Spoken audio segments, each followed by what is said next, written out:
जय हिंद दोस्तों, क्या आप जानते हैं एक आम आदमी अपने फ़ोन को एक दिन में 2600 बार टच करता है।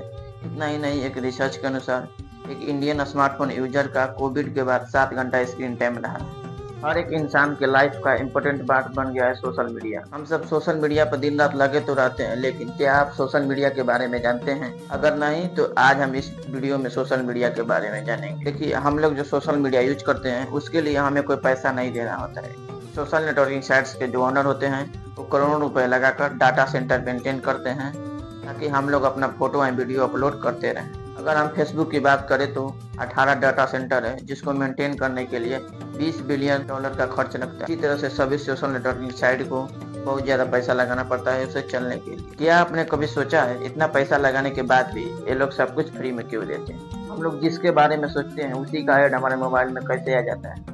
इसीलिए आज हम इन सब के बारे में डिटेल में जानेंगे। बड़ी बड़ी गाड़ियों का ऐड केवल उन्हीं के पास क्यों जाता है जो इसे अफोर्ड कर सके, उनके पास क्यों नहीं जाता है जो इसे अफोर्ड ना कर सके? और पॉलिटिकल पार्टी को इन डाटा में क्या इंटरेस्ट है? आज के डेट में जो सबसे महंगा चीज़ है वो है लोगों का अटेंशन। अगर किसी तरह से आप लोगों का अटेंशन अपने तरफ ला सकते हैं तो आप बहुत ज़्यादा पैसा कमा सकते हैं। इंडिया के अंदर इतने सारे स्पोर्ट्स हैं, लेकिन क्रिकेट को सबसे ज़्यादा अटेंशन मिलता है क्योंकि क्रिकेट सबसे ज़्यादा देखा जाता है। क्रिकेट में भी सबसे ज़्यादा इंडिया पाकिस्तान के मैच को अटेंशन मिलता है। इसी कारण से सबसे ज़्यादा पैसा इंडिया पाकिस्तान के मैच से आता है। किसी मूवी या प्रोडक्ट के लिए किस एक्टर को सबसे ज़्यादा पैसा मिलेगा? जिसके पास सबसे ज़्यादा अटेंशन होगा। ये जो अटेंशन का गेम है इसको ज़्यादा से ज़्यादा अपने तरफ करने के लिए बहुत अलग अलग तरीका है, लेकिन जब से टेक्नोलॉजी आया है सोशल मीडिया ने इस अटेंशन के गेम को बहुत ज्यादा अपग्रेड कर दिया है। अगर आज देखा जाए तो दुनिया के अमीरों के लिस्ट में टेक बिलियनियर्स भरे पड़े हैं, जैसे कि यूट्यूब, फेसबुक, इंस्टाग्राम, ट्विटर, ये सब सोशल मीडिया प्लेटफॉर्म करोड़ों में कमाते हैं। फेसबुक के मार्क ज़करबर्ग, अमेज़न के जेफ बेजोस, गूगल के लैरी पेज, ये सब आज के डेट में बहुत पावरफुल लोग हैं। बेसिकली ये लोग क्या करते हैं कि फ्री में नेटवर्किंग, फ्री में इंटरटेनमेंट देते हैं और उसके बदले में लोगों का डाटा और इन्फॉर्मेशन लेते हैं। फिर उस डाटा की मदद से लोगों के अटेंशन को कंट्रोल करते हैं और टारगेटेड ऐड चलाते हैं। 2023 में सोशल मीडिया का मार्केट साइज $230 बिलियन का था। तो देखिए, आप जब भी सोशल नेटवर्किंग साइट्स पर अपना अकाउंट बनाते हैं तो सोशल नेटवर्किंग साइट्स और आपके बीच एक डील होता है। वो डील ऐसा होता है कि आप उस सोशल नेटवर्किंग साइट्स को अपना डाटा एंड इन्फॉर्मेशन देंगे, उसके बदले में सोशल नेटवर्किंग साइट्स आपको नेटवर्किंग एंड इंटरटेनमेंट देगा। अकाउंट बनाते समय जब आप टर्म्स एंड कंडीशन के एक्सेप्ट बटन पर क्लिक करते हैं वो एक लीगल एग्रीमेंट के साइन के बराबर होता है। ऐसे करके सोशल मीडिया कंपनी पूरे वर्ल्ड का डाटा इकट्ठा करती है, फिर उस डाटा की मदद से पैटर्न बनाती है और उस पैटर्न की मदद से आपको ऑब्जर्व करती है। फिर ऐड चलाने वाली कंपनी को अपना प्रोडक्ट बेचने के लिए प्लेटफॉर्म देती है। वैसे भी एक अखबार में जो ऐड होता है लोग उसे कुछ समय के लिए यूज करते हैं, उसके अलावा लोग उसे इधर उधर फेंक देते हैं। लेकिन जो मोबाइल होता है वो इंसान के सबसे करीब होता है।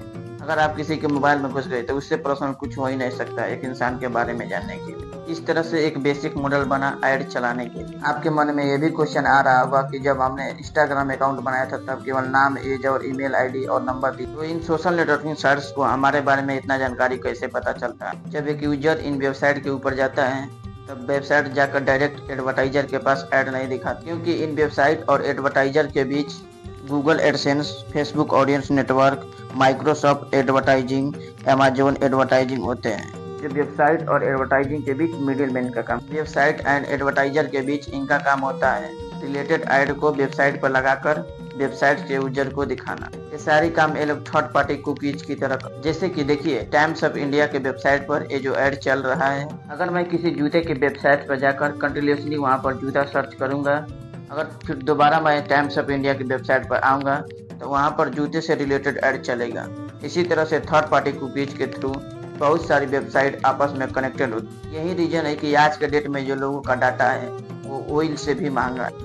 2017 में द इकोनॉमिस्ट के अनुसार एक रिपोर्ट पब्लिश हुई थी जिसमें डाटा को ऑयल से भी ज़्यादा वैल्यूएबल बताया गया था। ये डाटा वैल्यूएबल होने के कारण जो हैकर्स होते हैं अलग अलग तरीके से अटैक कर ये डाटा को चुरा लेते हैं, आइडेंटिटी फ्रॉड करने के लिए, या फिर उस डाटा को किसी और वेबसाइट को बेच देते हैं। 2021 में एयर इंडिया के 4.5 मिलियन कस्टमर का डाटा हैकर्स ने चुरा लिया था। 2020 में बिग बास्केट के 20 मिलियन कस्टमर का डाटा चुरा लिया गया था जिसे डार्क वेब वेबसाइट को बेच दिया गया था। अगर आपको अपना चेक करना होगा तो इस वेबसाइट पर जाकर अपना ईमेल आईडी डालकर चेक कर लेना कि आपका ईमेल आईडी कंप्रोमाइज हुआ है कि नहीं। इस डाटा की मदद से ये लोग आपके बिहेवियर को जान सकते हैं, आपके आने वाले समय में जो एक्शन है उसको भी रोक। इस डाटा की मदद से पता किया जा सकता है कि आप किसको डेट कर रहे हैं, आपके पास कौन सा जॉब है, आप किस किस कंपनी में इन्वेस्ट किए हुए हैं, आपका फाइनेंशियल स्टेटस क्या है, आप किस ऐड पर क्लिक कर सकते हैं, किस पॉलिटिकल पार्टी को सपोर्ट करते हैं, आपका रिलीजन ओपिनियन क्या है, आप किसको वोट कर सकते हैं। ये सारा इंफॉर्मेशन आपका पता लगाई जा सकती है। आपको एक एग्जांपल के साथ समझाने की कोशिश कर। इसमें एक लड़की रहती थी जिसका नाम जूडा था। जूडा ने अपने ब्रेकअप के बाद टिंडर यूज करते समय उस प्रोफाइल की रेटिंग को लेकर कुछ गड़बड़ लगा। तो उसने टिंडर को मैसेज भेज कर कहा कि आप मेरा जो डाटा है उसे भेज दो, मुझे चेक करना है कि आप लोग सही से कर रहे हो कि नहीं। कंटिन्यूसली 6 महीने तक उसने अपने मेल आईडी भेजे ताकि वो लोग अपना डाटा भेज सकें। इसलिए यूरोप के जो डाटा प्रोटेक्शन लॉ है वो थोड़ा स्ट्रिक्ट है, इसलिए वहाँ जो सोशल मीडिया प्लेटफॉर्म के ओनर होते हैं कस्टमर का जो डाटा है उसे भेजते। इसलिए ट्राई करने के बाद 800 पेज का डाटा भेजा टिंडर। कुछ ही दिन टिंडर यूज करने से 800 पेज का डाटा कलेक्ट कर लिया था टिंडर। जूडा उस डाटा को देखकर घबरा जाती है, क्योंकि जो जूडा को अपने बारे में खुद नहीं पता था उससे कई गुना ज्यादा टिंडर को जूडा के बारे में इंफॉर्मेशन पता था। उस डाटा की मदद से टिंडर को यह भी पता था कि जूडा वीक में कितनी बार लोनली फील कर रही थी। उस डाटा की मदद से यह भी पता किया जा सकता है कि जूडा को किस तरह के लड़के पसंद है, किस किस टाइम पर वो लड़के की तरफ ज्यादा अट्रैक्ट हो सकते। टिंडर को यह भी पता था कि जूडा ने अपने न्यू ईयर अकेले मनाया है, लाइक डिसलाइक लोकेशन, ये सारी डिटेल टिंडर के पास थी। आप सोचिए कि इतना डिटेल किसी के बारे में आपको मिल जाए तो उसको मैनिपुलेट करना कितना आसान हो सकता है।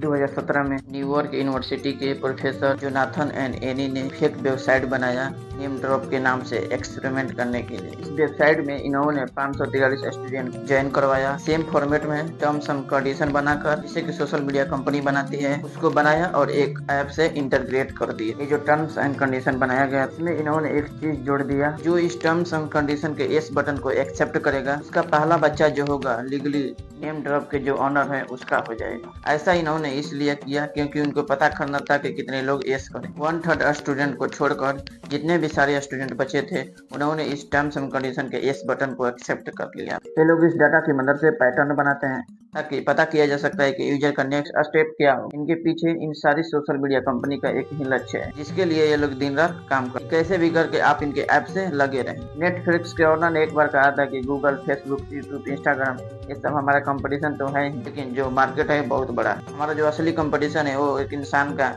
सोने का टाइम यानी कि स्लीप टाइम होता है। यही एक ऐसा टाइम है जब यूजर के ऊपर कोई भी एल्गोरिथम काम नहीं करता है। अगर ऐसा भी होता कि इस डाटा की मदद से केवल ऐड दिखाकर प्रोडक्ट बेचना होता तो भी सही था, लेकिन ऐसा नहीं है।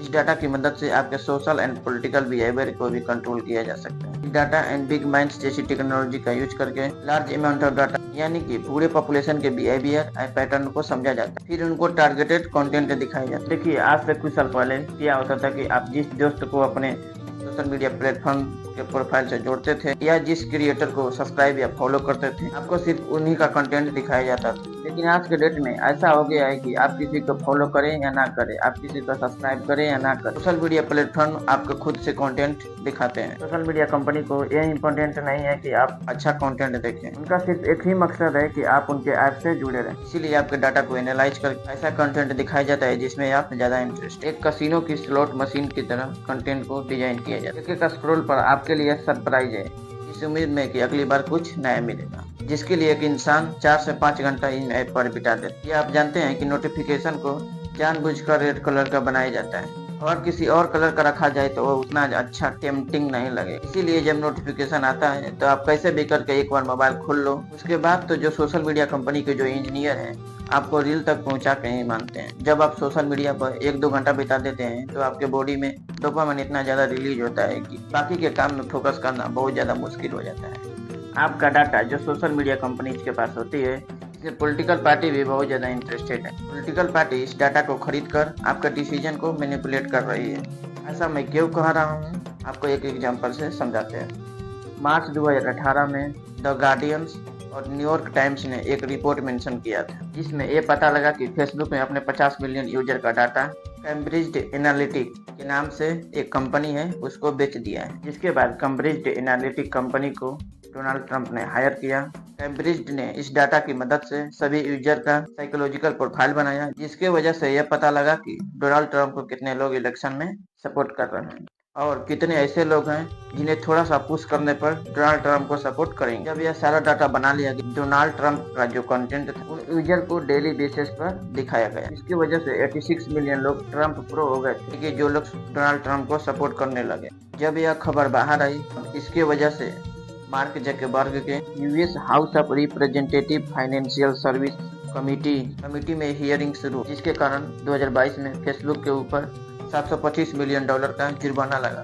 इसके बाद फेसबुक के ऑनर ने यूएस और यूके के न्यूज़पेपर में फुल पेज एडवर्टाइजमेंट निकालकर फ्रंट पेज पर यूजर्स से माफी मांगी। इसी कारण से आयरलैंड डाटा प्रोटेक्शन कमीशन ने 1.2 बिलियन यूरो का फाइन लगाया था फेसबुक के ऊपर। रसिया ने यूएस के 126 मिलियन लोगों को कंटेंट दिखाकर मैनिपुलेट किया था 2016 के इलेक्शन में। सोशल मीडिया कंपनीज के ऊपर सिर्फ पॉलिटिशियंस को डाटा बेचने का एलिगेशन नहीं लगता है, दंगे कराने का भी एलिगेशन लगता है। एमनेस्टी इंटरनेशनल, यह एक इंटरनेशनल एनजीओ है, जिसने एक रिपोर्ट पब्लिश किया था जिसमें बताया गया था कि फेसबुक की वजह से म्यांमार में दंगे हुए हैं। बेसिकली फेसबुक के जो एल्गोरिथम है वो ज़्यादा एंगेजमेंट वाले कंटेंट को बहुत ज़्यादा प्रमोट करती है। सोशल मीडिया कंपनीज को यह इम्पोर्टेंट नहीं है कि सोसाइटी पर क्या इम्पैक्ट पड़ेगा, उनको सिर्फ एंगेजमेंट और प्रॉफिट से मतलब है। सोशल मीडिया कंपनीज का जो एल्गोरिथम है उसे डिजाइन ही ऐसा किया जाता है कि जहाँ पर सबसे ज़्यादा एंगेजमेंट होगा, मतलब कि लाइक शेयर कमेंट जहाँ पर सबसे ज़्यादा होगी, सोशल मीडिया कंपनी